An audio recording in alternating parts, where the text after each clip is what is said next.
Beyond the shimmering veil of stars, humanity had always wondered if we were alone. Turns out we weren't, and the universe had been watching us all along. The first contact came on a quiet Tuesday morning when massive crystalline ships appeared in low Earth orbit, their hulls refracting sunlight like cosmic prisms. They belonged to the Galactic Empire, a confederation of 13 spacefaring species that had ruled this arm of the Milky Way for over 10,000 years. They came with demands, not diplomacy. Their message was simple: Earth would submit to imperial rule or face annihilation. What they didn't expect was our response. You see, throughout their long history of conquest, they'd never encountered a species quite like us humans. While their civilization had grown through careful expansion and political maneuvering, we had been forged in the fires of constant conflict. Where they saw a primitive civilization, we saw thousands of years of warfare that had shaped us into survivors. Admiral Sarah Chin stood before the United Earth Council, her weathered face illuminated by the holographic display of the Imperial fleet. "They think we'll roll over and surrender because they have bigger ships," she said, a knowing smile playing across her lips. "But they don't understand what they're dealing with. They've never fought a war, not a real one. Their weapons may be advanced, but they don't know the cost of victory, the price of defeat. We do." The council chambers erupted in murmurs as classified footage played, showing the results of our first skirmish with an Imperial patrol. Their ships, despite their technological superiority, had fallen to tactics developed over centuries of human conflict. We had learned to fight dirty, to improvise, to never give up even when outgunned and outmatched. "We could crush them," Chen continued, "but that would mean millions dead on both sides. Instead, I propose we give them one chance, one warning. Show them what they're really facing." The plan was audacious, perhaps even crazy, but it was distinctly human. We would demonstrate our capabilities in a way that couldn't be ignored, then offer them a choice: leave us in peace, or learn firsthand why humans had survived every calamity our harsh world had thrown at us. As I record this log for future generations, I can still see the faces of the Imperial ambassadors when we showed them our historical archives, the horror in their eyes as they watched footage of our world wars, our revolutions, our countless battles for survival. We didn't show them everything, just enough to make them understand, just enough to make them realize that forcing humanity into a corner would be the biggest mistake their empire had ever made. The Imperial ships still hang in our sky as I speak these words, their crews probably debating their next move. But we've already won the first battle, the battle of perception. They came expecting to find sheep. Instead, they found wolves in sheep's clothing. Now we wait to see if they're wise enough to heed our warning or foolish enough to ignore it. Either way, humanity stands ready, as we always have, to defend our home by any means necessary. What happens next will depend entirely on their choice. But one thing is certain: after today, the Galactic Empire will never look at Earth the same way again. The Imperial ships maintained their positions for 3 days after our warning, their crystalline forms casting prismatic shadows across our cities. On the 4th day, something changed. Their formation shifted, and a single vessel, smaller than the others but no less impressive, descended through the atmosphere. They had requested a meeting, not with our political leaders or military commanders, but with our historians. What followed was perhaps the most unusual diplomatic exchange in human history. The Imperial delegation, led by a tall, silvery-skinned being who introduced themselves as High Scholar Zyrex, spent hours poring over our historical records. They were particularly fascinated by the concept of guerrilla warfare, of how smaller forces could effectively resist and overcome superior opponents.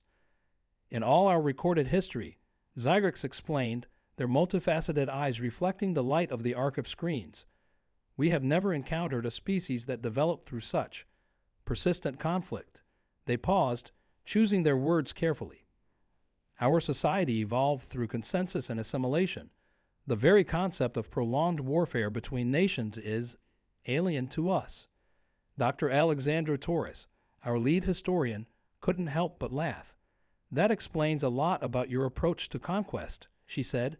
"You've been expanding across the galaxy, assuming every species you encounter will simply submit because you have superior technology.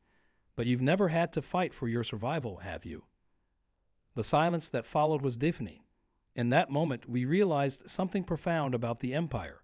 They weren't just technologically advanced, they were technologically dependent. Their society had never developed the kind of resilience that comes from facing extinction-level threats. They had never needed to adapt, to overcome, to survive against impossible odds. Meanwhile, in orbital defense stations across the globe, our military continued their preparations. Admiral Chen's strategy wasn't just about showing our teeth, it was about demonstrating our ability to bite. Our quantum physicists had already reverse-engineered several Imperial technologies from the brief skirmish data. Human ingenuity, driven by necessity, was rapidly closing the technological gap. Your species, Xyrix observed, watching footage of the Berlin Wall falling, appears to fight even yourselves with remarkable determination. There was something in their voice, not quite fear, but a growing understanding. They had expected to find a primitive civilization ready for harvesting. Instead, they found a species that had spent its entire history preparing for exactly this kind of threat. The data streams from our global defense network showed increasing agitation among the Imperial fleet. Their ships were conducting extensive scans of our planet, probably trying to understand how we had managed to hide so many of our military capabilities from their initial surveys. What they didn't realize was that humans had perfected the art of concealment long before we knew aliens existed. Our most powerful weapons weren't in plain sight. They never had been. As the sun set on that fourth day, Xyrix and their delegation prepared to return to their ship. But before they left, Dr. Torres handed them one final data crystal. This contains records of every major empire in human history, she explained. Pay special attention to what happened to them when they underestimated their opponents. The Imperial ship rose silently into the darkening sky, leaving us to wonder what decision they would make. Would they recognize the warning for what it was, a chance to avoid a costly and potentially devastating conflict? Or would pride and arrogance drive them to test humanity's resolve?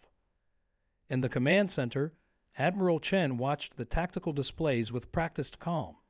Either way, she murmured, they're about to learn why humans have survived every extinction-level event our planet has thrown at us. The answer from the Galactic Empire came at dawn. Their massive fleet suddenly shifted into an attack formation, blocking out the rising sun like an artificial eclipse. For a moment, the world held its breath. Then, our quantum scanners detected energy buildups in their weapon systems. They had made their choice. Admiral Chen's voice crackled through the global defense network, calm and steady despite the situation. All stations, initiate protocol thermopyle. Around the world, hidden installations hummed to life. Beneath oceans, within mountains, and deep under desert sands, humanity's real military might begin to stir. We had spent decades preparing for alien invasion scenarios. Now those preparations would be put to the test.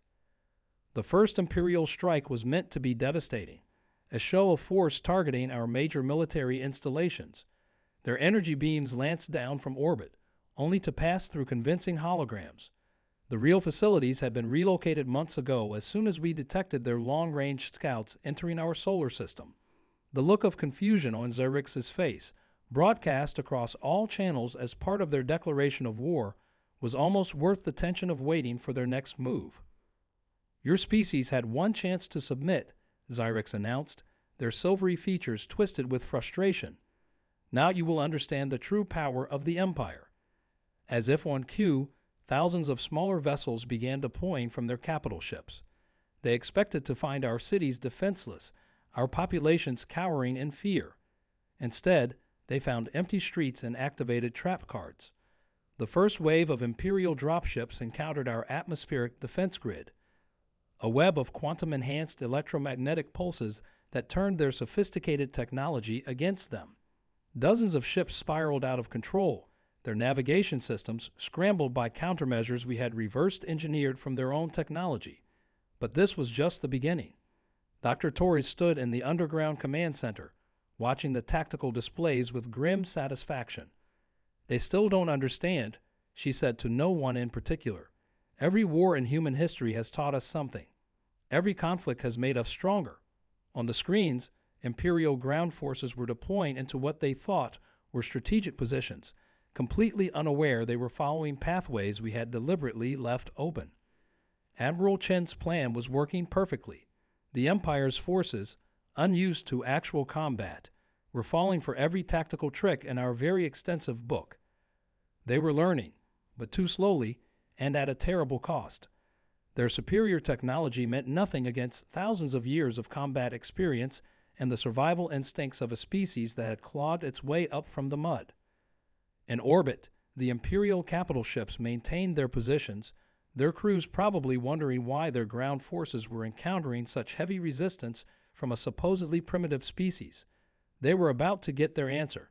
Deep beneath the lunar surface, hidden from their scans by technology we had kept secret for exactly this purpose, humanity's ultimate deterrent was almost ready. "All stations report ready," announced the tactical officer, her voice tight with anticipation. Admiral Chen nodded, her finger hovering over the command interface. The entire command center fell silent, everyone aware that what happened next would either save humanity or condemn us all.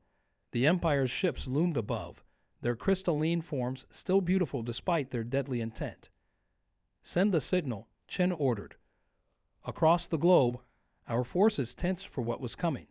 In that moment, as our hidden weapon systems prepared to fire, we weren't just fighting for our survival. We were fighting to teach the galaxy a lesson it would never forget. The Empire was about to learn why you should never corner a species that had turned survival into an art form. The signal raced from Earth to our lunar installations, but just before our weapons could fire, something extraordinary happened. The Imperial fleet's formation suddenly broke apart, their ships moving into defensive positions. But they weren't reacting to our impending attack. They were responding to new arrivals. Massive ships, unlike anything we'd ever seen, emerged from hyperspace behind the Imperial fleet. "Multiple signatures detected," the sensor officer reported, her voice tense. They're not Imperial designs." On the main screen, we watched as these new vessels, dark, angular shapes that seemed to absorb light rather than reflect it, took up positions around Earth's orbit. For a moment, everyone in the command center held their breath, wondering if we just jumped from the frying pan into the fire. Then a transmission cut through all our communications channels. The holographic figure that appeared was surprisingly human-like, though their skin had a subtle blue tinge. "We are the Resistance," the figure announced. "We've been watching, waiting to see how humanity would handle the Empire's ultimatum. You've exceeded our expectations." Admiral Chen's eyes narrowed. "And why should we trust you?" she demanded. "For all we know, this could be another Imperial trick." The answer came in the form of action. The Resistance ships opened fire on the Imperial fleet, their weapons cutting through the crystalline hulls like they were made of glass. The Empire, caught between two forces, found themselves in unfamiliar territory, actual combat. But the situation wasn't as simple as it appeared. Dr. Torres, analyzing the data streaming in, noticed something odd. "These Resistance ships," she said, pointing to certain energy signatures, "they're using technology that's centuries ahead of the Empire's. Why haven't they overthrown them before now?" The question hung in the air, adding another layer of complexity to an already volatile situation. The Imperial ships, now fighting on two fronts, began to show signs of panic. Their formations became erratic, their responses increasingly desperate. High Scholar Xerx's voice crackled through the chaos. "You don't understand what you're doing. The balance must be maintained." That's when Dr. Torres made the connection. She rushed to Admiral Chen's station, her eyes wide with realization. "Check the Resistance ship's energy signatures against our historical records," she urged, "particularly the anomalies we detected during the Tunguska event and other unexplained phenomena throughout human history." As the battle raged above our planet, the truth began to emerge. The Resistance wasn't just fighting the Empire. They had been guiding human development for centuries, subtly influencing our technology, our conflicts, our evolution. We weren't just caught in a war between two alien factions. We were the culmination of a long-term experiment. Admiral Chen's face hardened as she processed this information. Around her, the command center erupted in urgent activity as new data poured in. Our lunar weapons remained ready to fire, but now we had a decision to make. Should we trust these self-proclaimed protectors who have been manipulating our species for generations? Or should we demonstrate to both sides why humanity had survived countless extinction-level events? The answer came from an unexpected source. Our quantum sensors detected energy buildups in both the Imperial and Resistance fleets, but they weren't targeting each other anymore. Both forces were repositioning, their weapons charging, all aimed directly at Earth. Whatever game they had been playing, it was clear that humanity had become too unpredictable to control. Admiral Chen's laugh caught everyone in the command center off guard. "So that's how it is," she said, her fingers dancing across the control interface. "All units, execute Protocol Lazarus." Across the globe, hidden installations that even the Resistance didn't know about began powering up. The quantum sensors we've been using weren't just for detection. They had been gathering data on both alien fleets, analyzing their weaknesses, and preparing countermeasures. The real surprise wasn't our lunar weapons. It was what we had buried in Earth's oceans. As both alien fleets positioned themselves for attack, massive gravitational distortions erupted from our planet's seas. Humanity's best-kept secret was that we had reverse-engineered gravity manipulation technology decades ago, not from alien artifacts, but through our own research into quantum physics. "You've been watching us for centuries." Chen broadcast to both fleets, studying us like lab rats. "But you forgot something crucial about humanity. We learn, we adapt, and we prepare for the worst." The gravitational wells intensified, creating localized space-time distortions that began to tear at the alien ships' hulls. Both Imperial and Resistance vessels found themselves caught in a trap that neither their advanced shields nor their superior weapons could counter. Dr. Torres stepped forward, addressing the increasingly panicked alien commanders. "Did you really think we spent the last century developing nuclear weapons just to destroy ourselves? Those tests were cover stories. We knew someone was watching, so we let them see what they expected to see. A primitive species barely keeping itself from self-destruction." The truth unfolded in spectacular fashion. Every major conflict in human history had served a dual purpose, not just shaping our survival instincts, but providing cover for technological developments that we kept hidden from prying alien eyes. The Cold War hadn't just been about nuclear supremacy. It had been about developing countermeasures against potential alien invasions. High Scholar Zerix's voice crackled through the chaos. "Impossible. Your species couldn't have developed this technology independently." The Resistance leader joined in, their confident facade cracking. "We guided your development. We controlled every major scientific breakthrough." "Did you?" Chen's smile was visible in her voice. "Or did we let you think you did?" On her command, the gravitational wells intensified, not enough to destroy the alien ships, but enough to make it clear that they were at our mercy. Humanity had turned our greatest weakness, our propensity for conflict, into our greatest strength. We hadn't just prepared for war, we had prepared for this specific war. The final twist came when both alien fleets attempted to retreat. Their hyperspace drives activated, but nothing happened. They were trapped in normal space, their advanced technology rendered useless by our gravitational web. For the first time in their long histories, both the Empire and the Resistance found themselves completely at the mercy of a primitive species. "Here's what's going to happen," Admiral Chen announced, her voice carrying the weight of humanity's verdict. "You're both going to withdraw from Earth's space. Not just your ships, all your hidden observers, all your monitoring stations, everything. Earth and the entire solar system are now off limits." As the alien commanders reluctantly agreed to our terms, Dr. Torres couldn't help but add one final observation. "You came here thinking you would find either allies or subjects. Instead, you found humanity, a species that turned survival into an art form. Remember that the next time you think about returning." The day humanity repelled not one but two advanced alien civilizations became known as the Revelation Day. Not because we revealed our true capabilities to the galaxy, but because the galaxy finally revealed itself to us. And as both alien fleets limped away from Earth, they left behind a changed universe, one where humanity was no longer an experiment or a potential conquest, but a force to be reckoned with. Admiral Chen watched them go, then turned to her crew with a knowing smile. Now, she said, let's see what else is out there in the darkness between the stars. In the months following Revelation Day, humanity experienced what historians would later call the Great Awakening. Our cities buzzed with newfound energy as hidden technologies were gradually revealed to the public. The truth about our technological advancement sparked both amazement and pride. We had achieved far more than anyone had been led to believe. The United Earth Council decided to maintain many of our defensive systems, but chose to share other technologies that could improve daily life. Clean energy solutions that had been kept secret to maintain our cover of primitive development were finally implemented worldwide. Cities transformed as gravity-assisted transportation systems replaced traditional infrastructure, and quantum communication networks made old internet technology obsolete. Admiral Chen found herself spending more time in classrooms than command centers, sharing her experiences with young students eager to learn about humanity's true place in the galaxy. The stars aren't just beautiful lights anymore, she would tell them.